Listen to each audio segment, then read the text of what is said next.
আসসালামু আলাইকুম। আমি রায়হান আহমদ, সভাপতি প্রতিষ্ঠাতা বিশ্ব মানবাধিকার রক্ষা সংঘ। আজকে এসেছি ভাদেশ্বরা উত্তর মধ্যপাড়াতে বনের কাজ করার জন্য। আমার একটাই লক্ষ্য, সারা বিশ্বের সকল জীব, প্রাণী ও মানুষের মৌলিক মানবাধিকার নিশ্চিত করা। সেই লক্ষ্য নিয়ে কাজ চালিয়ে যাচ্ছি। বিশ্বের প্রত্যেকটি জীব, প্রাণী ও মানুষের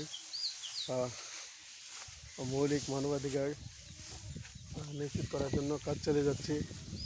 হজরত মোহাম্মদ ইসলাম, হজরত আদম আলাইসাল্লাম, হজরত ঈসা আলাইসাল্লাম, হজরত মুসা আলাইসাল্লাম, হজরত ইব্রাহিম আলাইসাল্লাম, হজরত নূহ আলাইসাল্লামের পদাঙ্ক অনুসরণ করে সারা বিশ্বের সকল জীব, প্রাণী ও মানুষের মৌলিক মানবাধিকার নিশ্চিত করার জন্য কাজ চালিয়ে যাচ্ছি।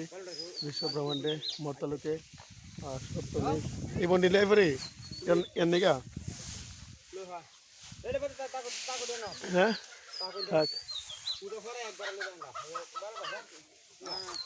বনের কাজ অত্যন্ত ভালো পরিবেশে বিশ্বের সকল জীব, প্রাণী ও মানুষের মৌলিক মানবাধিকার নিশ্চিত করার জন্য কাজ চালিয়ে যাব ইনশাল্লাহ।